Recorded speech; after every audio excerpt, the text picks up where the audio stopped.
Hello, good afternoon, everyone, and welcome to today's episode of Modesty's Mortgage Masterclass. I remain your man, Ikenna Ume Izudike. I am the director of Modesty Financial Consultants Limited. We're a financial consulting business based in Luton, United Kingdom, specializing in mortgages, financial consulting, and financial and investment advice.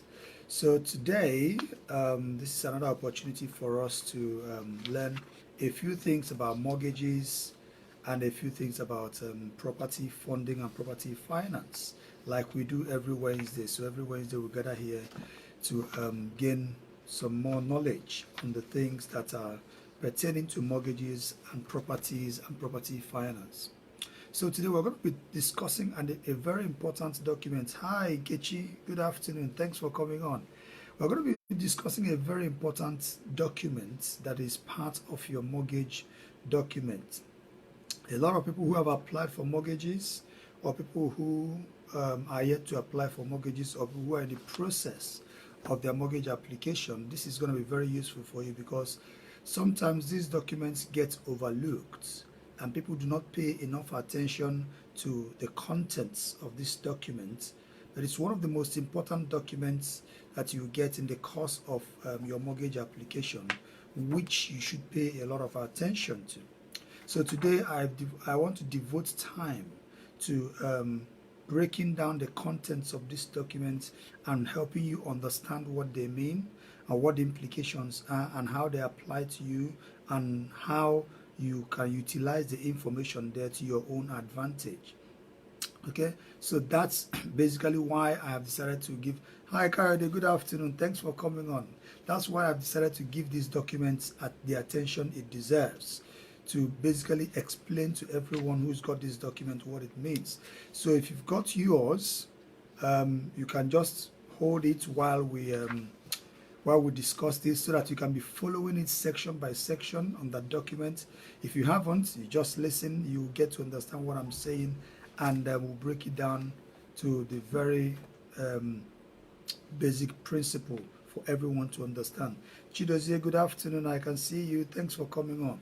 So what am I talking about? I'm talking about the mortgage illustration documents. This is one of the documents that are issued by mortgage lenders when you apply for mortgages, and that illustration is what it is. It illustrates everything that has to do with that mortgage.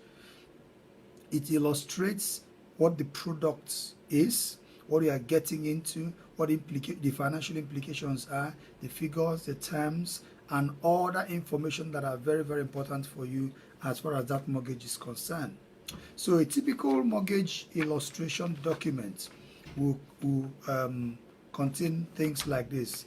First of all, you see the introductory section of that mortgage illustration. It will carry information like the name of the applicant, that is you, the name of the applicant for whom the document was produced and the date that document was produced. So basically, if that illustration was generated today, it will carry today's date and it will carry your name to show that it was you for whom that document was generated. In that introductory section as well, it will carry something like the basis of the illustration. On what basis was this illustration done? And it will clearly state that this illustration was done based on the information you or your broker has provided and based on the current market condition. So it is taking into cognizance the changes in market conditions. So based on the current market condition on that day and based on the information you or your mortgage broker has provided, that's the basis upon which this illustration is done. So you understand the basis on that. In that same introductory section, hi Emmy, good afternoon, thanks for coming on. In that same illustration, in that same introductory section, it states for how long the information on that illustration remains valid. Usually, they will tell you that that information on that illustration document remains valid until that very same date it was generated. So if it was generated for example, like today, it will tell that this information is valid until the end of today. So after today, it doesn't mean that that illustration is invalid after that day.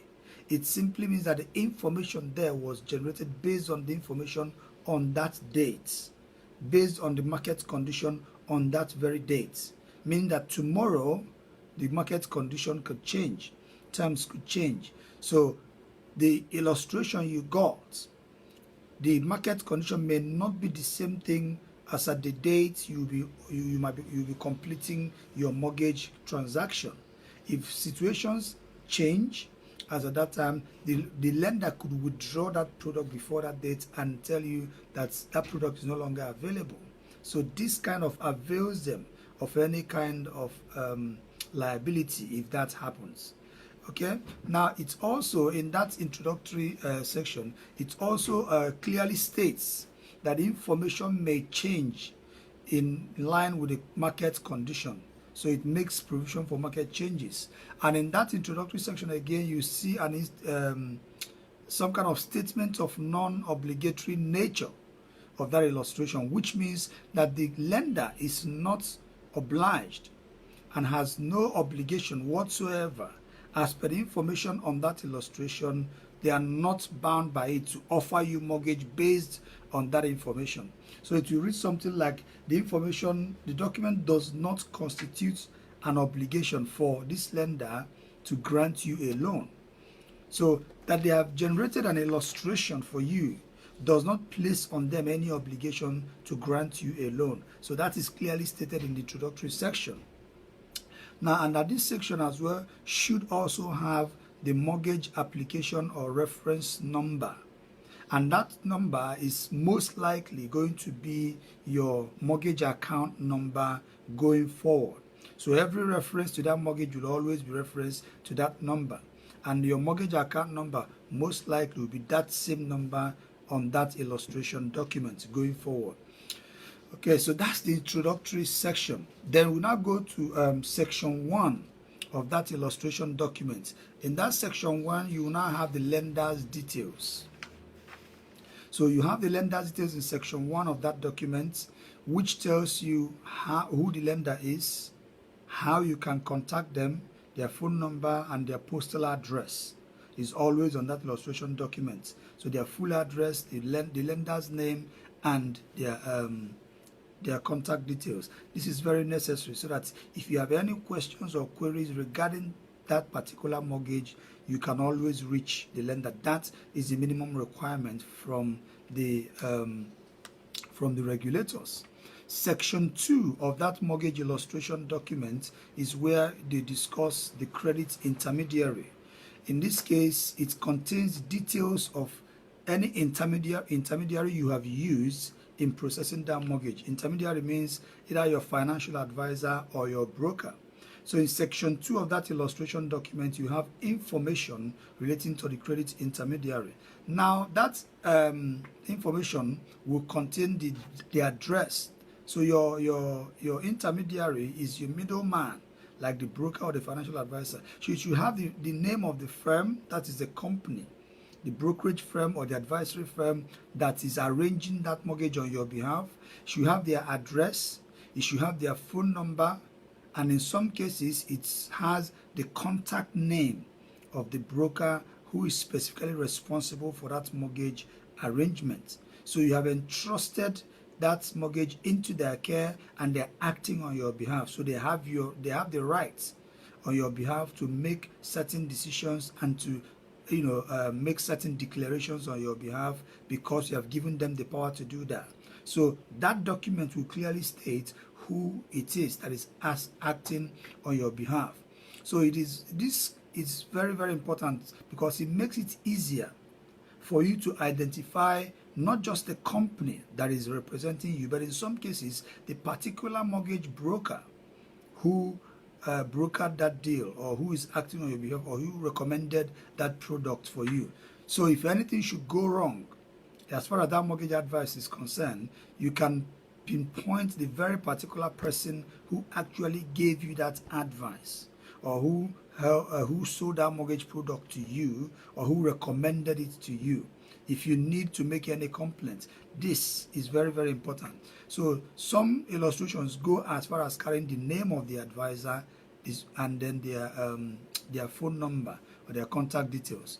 Now, it clearly states in that section as well that, one very important statement in that section 2 is where it says, after assessing your needs and circumstances, this firm recommended this mortgage for you. So it simply states that it is expected that before that recommendation, the firm would have taken into consideration your needs and your circumstances. If that wasn't done, if that wasn't the case, then you have a right to complain that your needs and your circumstances were not duly considered before this mortgage was recommended. So while you were, before that mortgage was recommended, the conversations you were having with your broker, the fact finds that you filled, and the questions that your broker asked you concerning your circumstances, your needs, and your situations, those are the things that should inform the choice of the product that the broker has recommended for you. So the lender is clearly saying here that, listen, we are not liable for the choice of this product or this mortgage product. The liability is on the intermediary. If you use an intermediary, that is. If you did not use an intermediary, then there is no liability on the side of the intermediary. Just 1 second. If you did not use an intermediary, then there is no liability on the side of the intermediary. Here I'm assuming that you use an intermediary like a broker. So it places a burden of responsibility on the intermediary as per the assessment of your needs and circumstances. It means that it is their responsibility to have assessed your needs and your circumstances. So when I arrange mortgages for my clients, I try as much as possible to understand their needs and their circumstances and their situations. There are certain clients who have poor credits. There are some clients who are self-employed. There are some clients who are contractors. There are some clients who have got limited leave to remain in terms of their visa and all that. These are individual circumstances. There are some clients who are older than the others. There are some clients. So you consider these things as a broker before you recommend any mortgage product. Because some mortgage products might be suitable for one party, for one person, and they may not be suitable for the other person, depending on their needs and circumstances. Which is why I always tell my clients, when you come asking me for the best deal, don't always bear in mind that you are looking for the one with the lowest interest rates. Because that might not be the best mortgage deal for you. That might not be the best mortgage product for you. Let me understand your circumstances very well and very clearly. Then I will be able to recommend to you what I consider to be the best mortgage product for you, having assessed that. Now, still in that section 2, it also clearly states how much commission or how much fee the lender is going to pay the intermediary. So the lender, it will clearly state in that section 2 of the mortgage illustration how much the lender is going to be paying that intermediary for recommending that mortgage for you. The job of the intermediary as a broker, as a middleman, is to match you with a suitable mortgage product, having considered your circumstances and your needs. So for doing that and for recommending that lender's product for you as being suitable for you, the lender will pay the intermediary or the mortgage broker a fee or a commission for doing that. So in the mortgage review of that happened in March 2016, the regulator, in order to clear any air of mistrust or suspicion between the client and the broker, mandated that the full value of the commission payable to any intermediary for selling any regulated financial product will be included in the illustration, so that the client will clearly know how much this person is making from this deal. Because then, a lot of sharp practices used to happen in selling financial products, especially with mortgages. Some mortgage brokers who are not decent and very honest, were just selling mortgage products based on which lender pays them a higher commission at the expense of what happens to at the expense of the client's proper needs and circumstances assessments. So to address that issue, the regulator said, okay, anybody who arranges regulated financial products, the provider of that mortgage product or that financial product must indicate in their illustration how much commission they are paying to this person for doing this job. So the client already knows what you as a mortgage broker, you are earning from this particular job. And they know whether it is justified or not. But that's between, that's just to clear that air of mistrust and suspicion. So in that section 2, it will clearly state that, this lender will pay this company this much for arranging this product for you. Which is why I always tell some of my clients, sometimes when you go to a mortgage broker to arrange a mortgage for you, always ask them whether they are whole of market brokers or whether they are whole of market brokerage firm.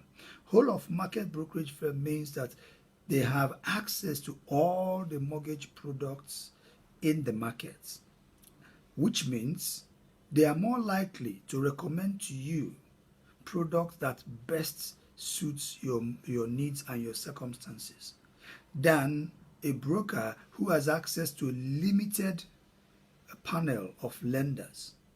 So if a broker has access to a limited panel of lenders, it means the broker has limited number of lenders to choose from to match you with your particular need.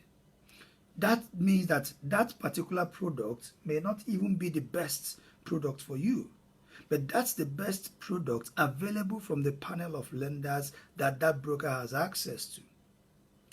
As for us, we have access to whole of markets. So it means we don't work for a limited panel of, we don't work with a limited panel of lenders. And that means that we are not induced by commission. We are not motivated by how much this lender is paying us. We are more motivated by solving the problem of that particular client or applicant, having a larger pool to choose from. So there is a better chance of us recommending the best product for that client after assessing their needs and their circumstances, because we have a larger pool of lenders to choose from. So we are not driven by the commission, because it's not about how much you're going to pay us. It's about what suits this client best. We work for the client, and that's why we ask the client to pay us. We charge a fee for that service, because it takes a lot of effort for us to make that assessment and be able to make that decision and justify that decision. So the client will pay us for having to assess those needs and having to make that choice for them and having to make that recommendation for them while they make the choice. We don't make the choice for them, we make recommendations. So as brokers, we recommend, and then you, the client, will now say, okay, yes, I agree with this recommendation. This perfectly suits my need. Let's go ahead. Okay, so it's also necessary to, that's why these fees are stated here, so that intermediaries don't just recommend products based on who pays them a higher commission. It should be purely based on proper assessment of needs and circumstances. So that takes care of any air of suspicion that would have existed between the clients and the intermediaries. Now we move on to section 3 of this mortgage illustration. In section 3, that's where you find the main features of the loan. Section 3 tells you the main features of the loan. So it contains some of the main information that is regarding to that mortgage loan. Information like, amount of the loan and the currency of the loan. So here it tells you clearly how much the lender is willing to lend and in what currency. It clearly states what currency that loan will be in, whether it's in pounds sterling or dollars or whatever, because there are international mortgage products as well. So it will clearly state in what currency that loan is and how much that loan is for. Now it will also state the duration of the loan in section 3. That tells you how long you are borrowing that money for. Yeah, if it's a 15-year mortgage, it tells you it's a 15-year, 25-year, 22 years, 32 years, 35 years, or however long that mortgage will last. It will all be contained in section 3 of your mortgage illustration document. It will also tell you the type of mortgage that you are taking out. Some illustrations will tell you the type of mortgage, which means it will specifically say that it is a home loan. So this is a mortgage, this is a loan that is secured against a home. It will clarify the transaction type. That transaction type is classified as whether it's a purchase or a remortgage or whether it's a second charge. Yeah, so if you're buying a property, it's a purchase mortgage. It will specify that.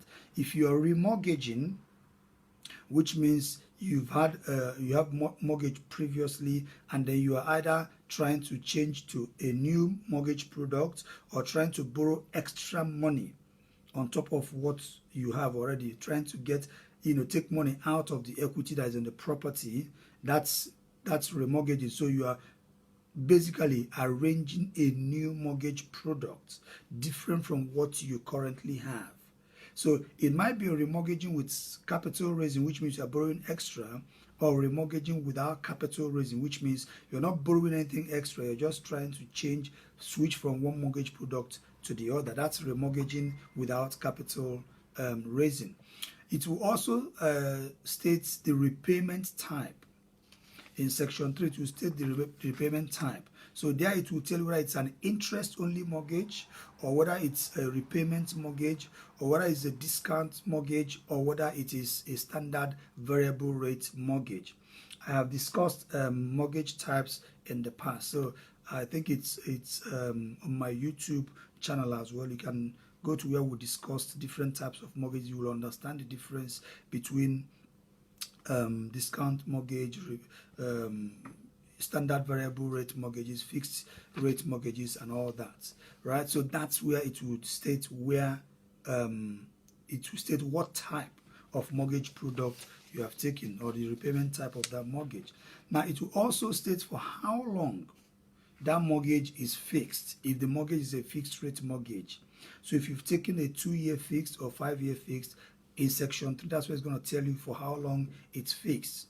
So make sure that that statement, that document is accurate based on what you and your mortgage broker or your intermediary have agreed on how long the mortgage should be fixed for. Okay? It will also tell you the interest rates that is applicable within that fixed period or discount period or that introductory period, if it's a fixed or introductory rate mortgage. And in some cases, it will specify the dates that the fixed period or that introductory rates period will end. Now, there are some mortgage products that's, if you have, say, a 5-year fixed mortgage, it will tell you that this particular fixed rate, or discount rate or introductory rate will end on the 15th of December 2023, for example. That's a specific date for the end of that.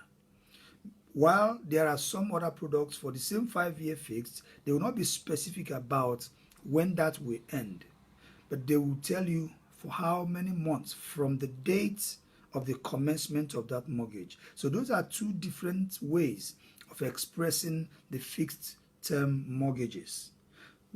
Some of them do carry specific dates. Some of them are expressed in terms of the number of months from the date the mortgage took off, or from the date the mortgage was agreed. So if it's a 5-year fix, the illustration document will say 60 months.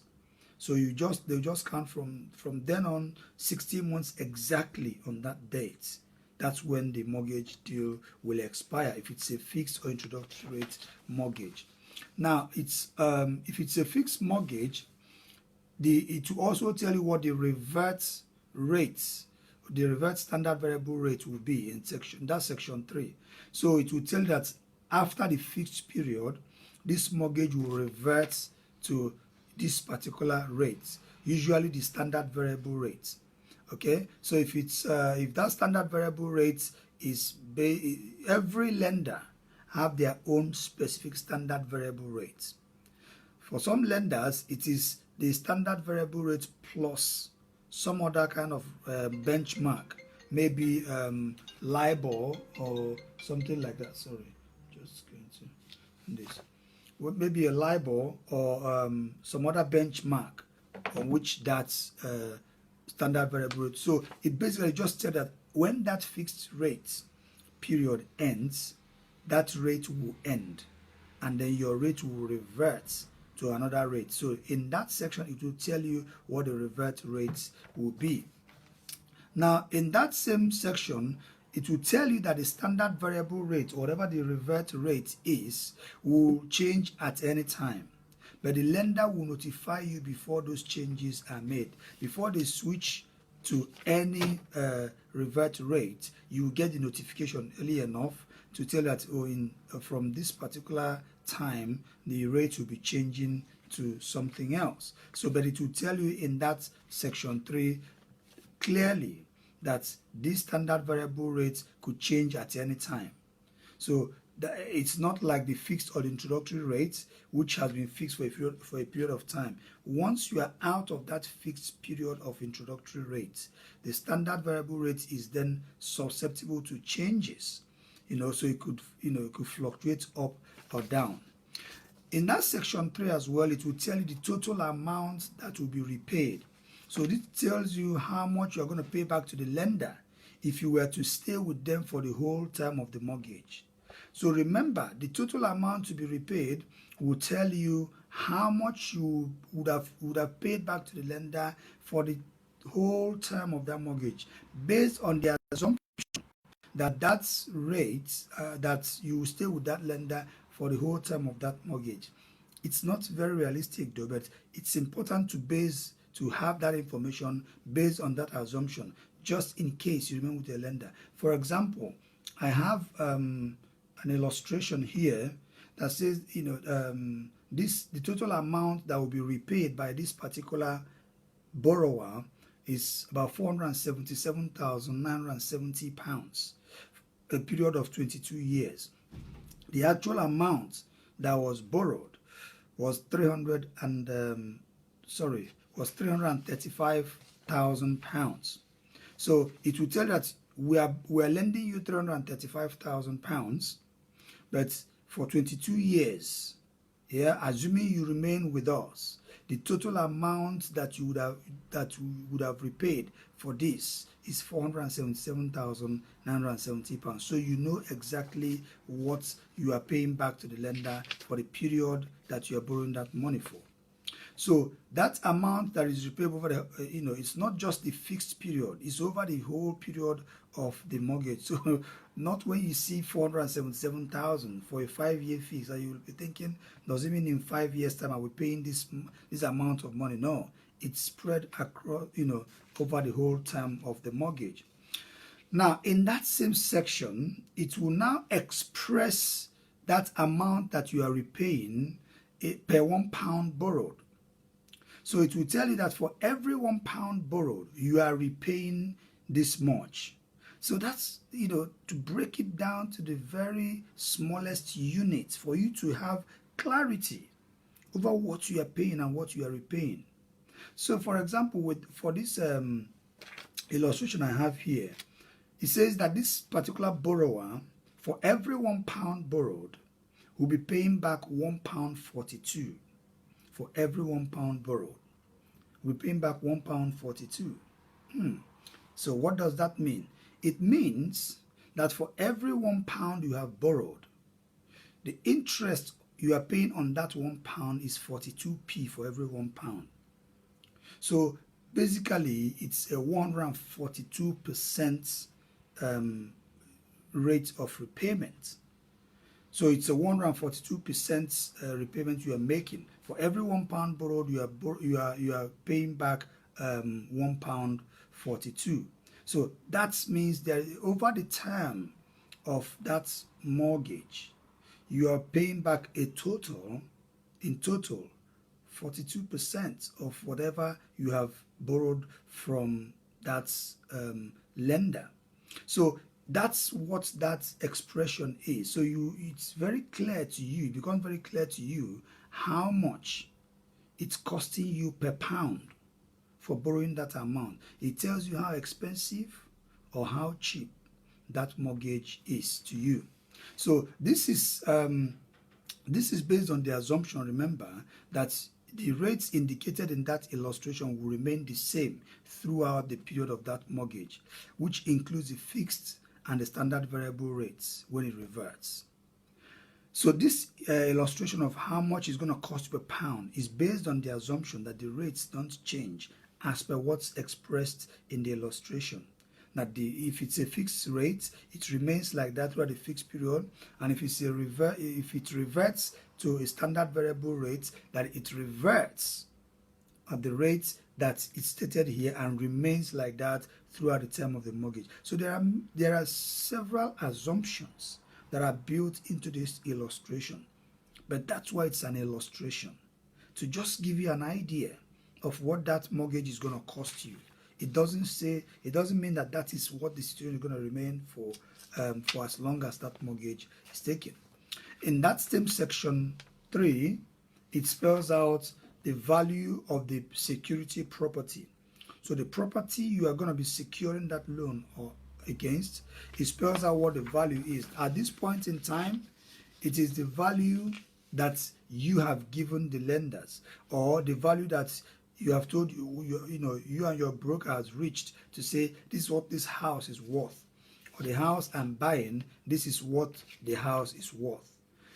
In some cases, at the time this illustration is produced, the lender have not carried out their own valuation. So every information here is based on what you have told the lender, maybe via your broker. So the value you have told them of that property is what they are going to use to calculate, what the terms are on this illustration. Going forward, when the full mortgage application is made and underwriting is done, and then the lenders send out their valuers to go and value the property, they might come back and value the property less than what you said it was worth. And if they do that, before in generating the mortgage offer, they would have told you that, look, this is how much we value this property. Do you agree with our valuation or not? And based on our valuation, this is how much we are happy to lend to you. So it's no longer the amount we gave you in the initial illustration. This time around, it's a more serious business. It's based on what we have valued the property at. So in that section 3, it clearly states what the value of the property, which is the security property, is, and also the minimum value of any property that will justify that amount that they are going to lend to you. So if, for example, you are borrowing a 70% loan to value of a property worth £200,000, so 70% loan to value means you are borrowing £140,000. So in that illustration, the lender is going to say the value of the property you have told us is £200,000. And for you to borrow £140,000, any property you will secure this loan against must not be less than £200,000. So the minimum value of the property must be £200,000. Because sometimes you might, going forward, you might even change the property to say, oh, this particular property didn't work out, the deal has fallen through, but I've got another property that I want to buy now. This is the value. As long as the value is not less than £200,000, the lender will say, we're happy to lend to you as long as the value is not less than £200,000. We're happy to lend you £140,000 at 70% loan to value. Okay, so that is section 3. Now we get into section 4. And now section 4 is going to be, we're going to spend a little bit more time on section 4 here to break a lot of things down. Yeah, section 4 is where it discusses the interest rates and other costs that are associated with your mortgage. Okay, now it will explain to you in section 4 a term called annual percentage rate charge, APRC. Right? It will tell you what the APRC that is applicable to your mortgage loan is. What APRC does, the annual percentage rate charge, what it does is that it tells you the total cost of your loan, including the charges and other costs on an annual basis. It will express it on an annual basis in percentage. Okay, I'm gonna come down to where I'm gonna break this down, a lot more. But just to give you an overview of what the APRC is. The APRC is the annual percentage rate charge. So what it does is it expresses the total cost of your loan.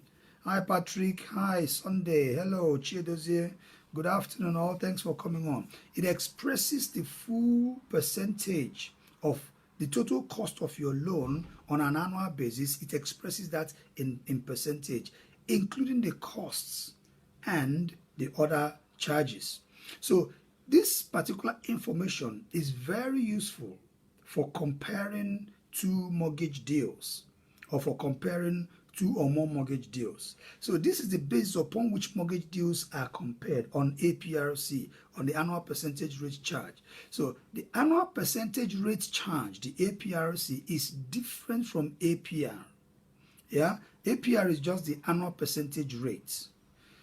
Now, we are coming to the technical part of it, and this is where it gets more interesting. Okay, so now pay attention to this. A lot of you have come across the terms APR and APRC, and you might be thinking, what's actually the difference? It's just the C at the end of it. Yes, it's just the C, but that C makes a lot of difference. So APRC and APR, they are both the same thing in some cases, because they just tell you how much your loan costs you. But they are also different in many ways. Now, while APR is the annual percentage rate of your loan, APR is applicable to consumer loans like loans, personal loans, credit cards, and hire purchases. APR applies to just these unsecured loans, basically, let me put it that way. Unsecured consumer loans, that's what APR applies to, like your credit cards, your personal loans, and your hire purchases. They are all based on APR, on the annual percentage rate. While APRC is applied to your secured home loans or your mortgages. So APRC applies to secured loans, especially home loans and mortgages, while APR applies to mainly unsecured loans. So both of these terms are going to be telling you what interests you are going to be paying on the loan. So the cost of your loan. Those are the things that these two terms are going to be telling you. But the difference then is that with APRC, it was introduced in March 2016 as part of the mortgage market reform that were brought in by the regulators. And the idea was to bring around more clarity around how much exactly does mortgage payments cost. Okay, so before then, mortgages were conducted on the basis of APRs. But then the regulators, thought of, okay, now this APR thing is a little bit confusing because it doesn't tell people everything they need to know and all the costs. It doesn't take into consideration other costs associated with arranging a mortgage. So we want people to have full knowledge and full view of what the actual cost of their mortgages are. And that's where they brought in the APRs in 2016. But let me start with APR. What is APR? APR is the interest you pay on your cards, on your loans, and on your hire purchase. It tells you how much your loan will cost you every year until you repay that loan, based on the outstanding balance of that loan or that credit arrangement. For example, if you have a credit card of £1,000 at 5% APR, it means that credit card will cost you £50 every year until you repay that credit card, based on the outstanding balance of that credit card. But there are two types of APR that you need to know. Yeah, one is what we call the representative APR. Yeah, so when you see these credit card adverts or personal loan adverts on TV, on newspapers, or on the, in the media or anywhere, or you are given a leaflet, or you are sent a marketing material with credit card and loans and all that, there are 2 APRs you need to pay attention to. But when you are given those marketing materials, what you are most likely going to see on that marketing material will be the representative APR. The representative APR is telling you the interest that 51% of people who are taking that particular product will pay. Yeah? So it's telling you that this particular product, 51% of people who have taken this particular type of product will pay this amount in interest. So that's the representative APR. What it means is that the other 49% of people are going to pay more than that representative APR that you can see on that marketing document, or on that advert, or on that information you are receiving.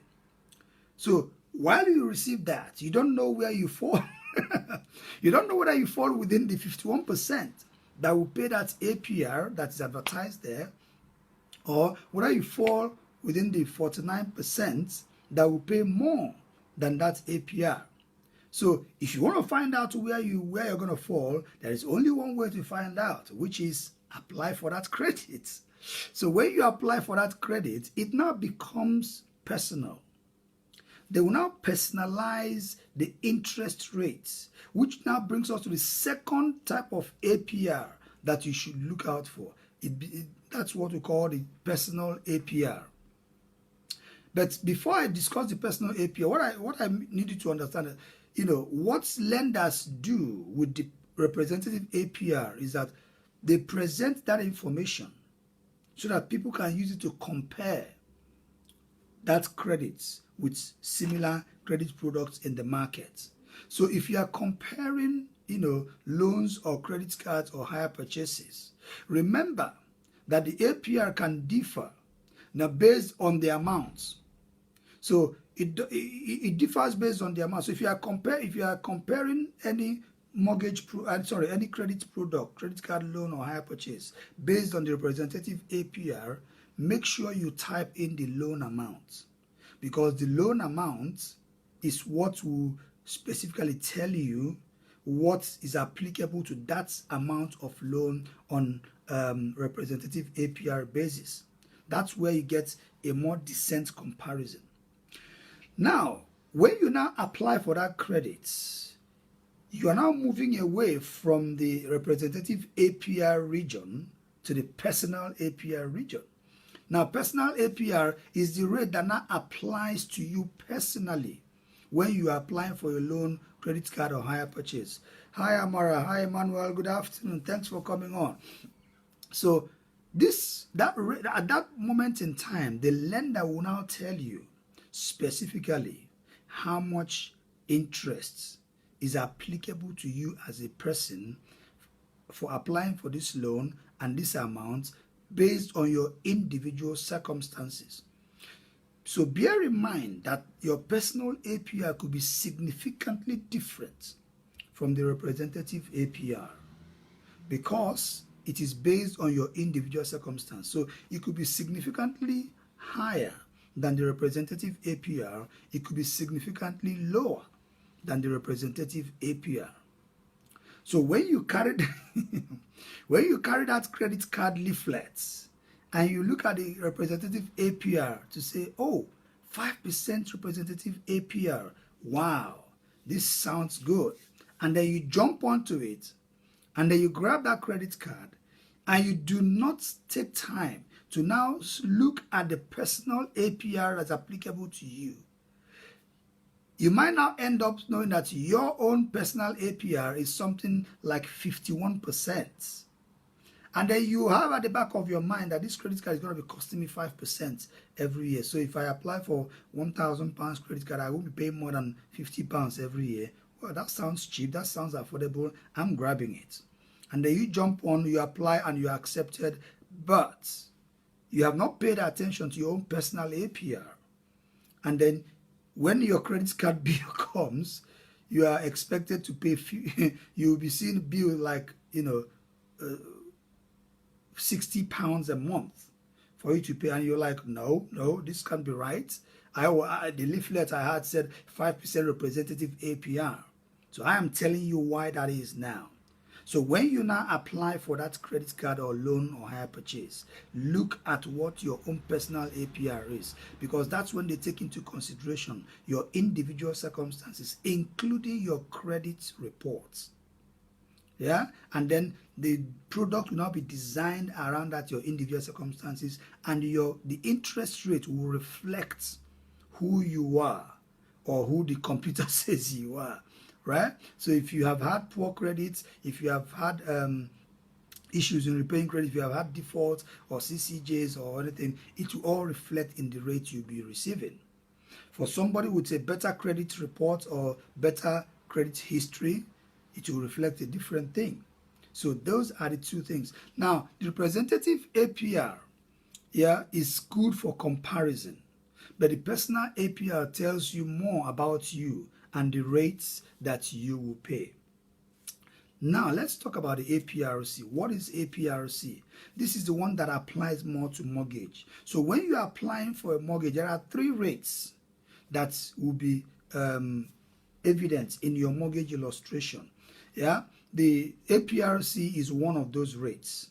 There's annual percentage rate charge. The other rates are the initial due rates and the follow-on rates. So the initial due rate, for example, if you are taking a fixed mortgage, it will give you an initial rate for that fixed period.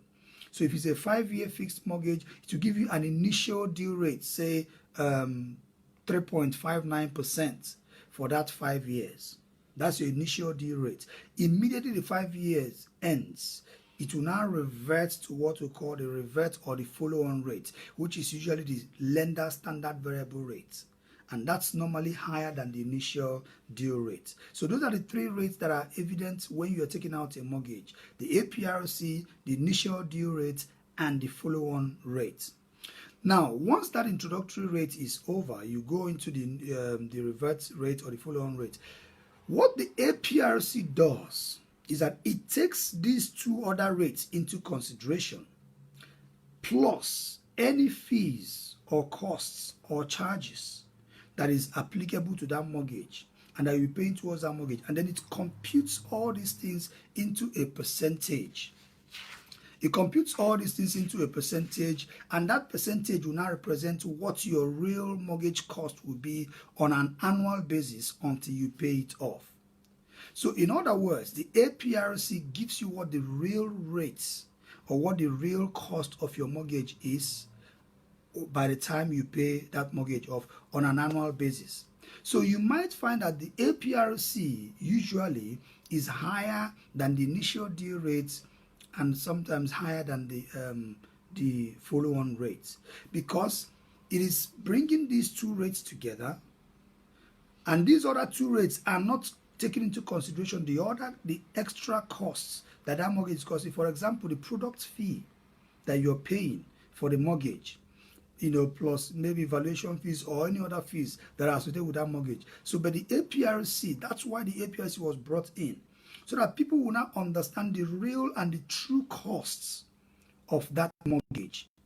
That it is not just about the initial due rate and the follow-on rates. There are other costs that should be built in, because those other costs that are built in are part of the mortgage costs. So in the longer term, the APRC is telling you that the total cost of this mortgage, if you break it down and compute it into percentage, this is the real cost of it. And it's on the basis of APRC that mortgage comparisons are done.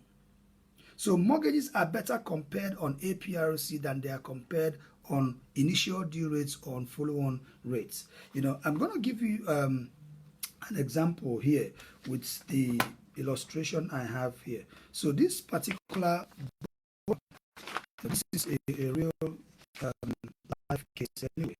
So this particular borrower is paying back £477,000 and 970 pence. Yeah, 477,970.74. That's the total amount this borrower is going to pay him back over the cost of over the term of the mortgage. Right. Now, if if we look at the other cost associated with this particular mortgage, there is a £999 mortgage product fee. So we add £999 to that. There's also a £200 valuation fee. We add £200 to that. So all of a sudden, this mortgage in total will cost this person £479,169. And now this mortgage is to be arranged over a period of 22 years. Okay, so let's divide 479,169 by 22, and let's see how much this person will be paying back in a year. So we divide that by 22, and it gives us £21,780. So it means that every year to pay off this mortgage, this person should pay on average £21,780 in repayment and interest. That's every year. So let's now break it down to monthly. Every month, we divide this one now by 12. So every month is £1,815, the average cost per month to pay off this mortgage for that period of 22 years. So now, what does this then translate when it in percentages, in terms of how much it really now costs this person? That's what APRC does. So we'll now divide this £1,815 by 479,000, which is the total costs that we added, the cost of the mortgage, the cost of the product fee, and everything. 479,169.74, and that gives us, if we now multiply that by 100, it gives us an annual percentage rate charge of 3.78%, right? Of 3.78%. So what I have here as APRC on this document is, 3.5% basically, but we can see how close it is, 3.5 and 3.78%, because of other computations that went into it. Remember, these things were computer generated. They didn't do it with the calculator like I'm doing it here, but I'm just trying to give you an indication of how they arrived at it. So the annual percentage rate charge on this particular product is 3.5%, but the fixed rates of this particular mortgage is 2.76%, fixed for 3 years.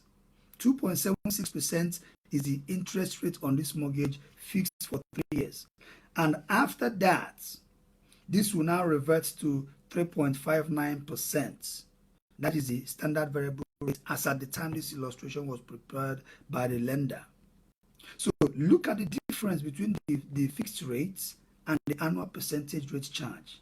That then tells you everything you need to know about why the annual percentage rate charge is considered by the regulators the better way to compute this, to compare mortgages. If you want to compare which mortgage is cheaper. So it's not always about the rate you're paying at the moment for the fixed rate period or for the introductory period or the standard variable rate. It's about the total cost of that mortgage and what that translates into percentage wise. So we can now see the difference.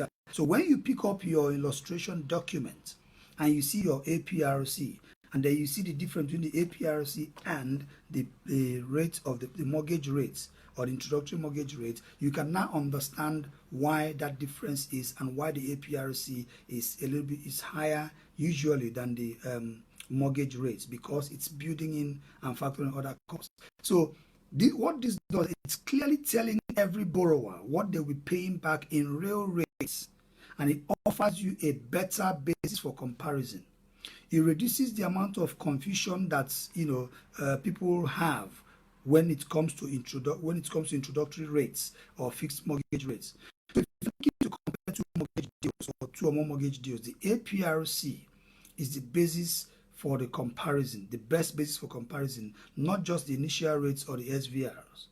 So you can see why some people who don't have this knowledge think that because they are getting a better initial rate, it means they are getting the best deal. It might be that over a longer period of time, their APRC is a lot higher, or the other person who got a higher initial rate has a lower APRC, when other things are computed. But one key thing you need to remember when you're looking at APRC is that it is calculated on the assumption that you will stay with that lender and that the payment will remain the same throughout the lifetime of the mortgage. That's the assumption. But how many people, live out this assumption in real life? So we all know that throughout the term of the mortgage, you will switch lenders, you will switch products. Most people will switch. Yeah, rarely do you see someone who has remained with one lender for the whole lifetime of the mortgage. Okay, people switch lenders, people switch products, people move homes, because when you move home, you are likely going to move on to a different lender, or you might be moving on to a different product, even if it's the same lender. So we all know that switches do happen. So if you are planning to move home, or if you are planning to switch lenders in the future, which is likely going to happen, you have to also put that into consideration when you are choosing, your mortgage products, because it might mean that when you are choosing your mortgage product, that a lower introductory rates plus a lower introductory rate plus a longer term lower interest might be the best option for you, or it might work better for you. So rather than just basing your decision on a lower APRC, because Ikenna said we should compare based on APRC. If I see this mortgage and I see that mortgage and I compare it, whichever one has the lower APRC, that's the best one for me. No. That's why we talk about circumstances. When we ask questions on mortgage, we ask the borrower, do you intend to move home, in the foreseeable future? If you intend to move home in the foreseeable future, and you know that you intend to say, look, I'm buying this house now, but I'm not going to be in this house in the next 5 years. So you're basically going to say to me, I'm buying this house now, but I don't see myself here in the next 5 years. So just let's do a 5-year fixed term. I'll stay fixed here for 5 years, get the best 5-year deal I can, and then after 5 years, I'm off, to somewhere else. Okay, so that might influence the choice of mortgage product you're going to be taking. If you say, well, I don't foresee myself moving home anytime soon. So whatever works out best, going forward in the longer term, that is what I'm interested in. So we can now look at the mortgage products we are arranging for you to say, okay, in the interim, you will enjoy this, and then the standard variable rate reverting onto this will become this. If that introductory deal ends, we can revisit your product in 2 or 3 years time again and see if there is a better product we can fix you onto, and then we'll keep doing it like that and keep getting you the best deal for the lifetime of that mortgage. That could be a better option for you. So that's why we discuss the whole circumstances before we make mortgage recommendations. All right, folks, I'm going to stop here today, and next week we're going to continue discussing the illustrations, because there are other contents of this illustration that we are also going to be discussing next week. So be with us again next week as we continue this interesting discussion around what the mortgage illustration contains. And now you can see that we have gone beyond the mortgage illustrations to educate ourselves on interest rates, how we know what we pay for our loans and our credit cards, and how we can compare them, and on what basis these decisions are made. I hope this has been very useful to you, and if it has, please feel free to share this information as widely as possible. Hey, I'm not conservative with it. Feel free to share it as widely as possible, and we appreciate your feedbacks. Please keep them coming in, and we'll keep giving you the contents that we feel you deserve. Until next week, I'm your man again, Ikenna Music, and I'm going to see you again next week. Take care, stay safe, stay blessed.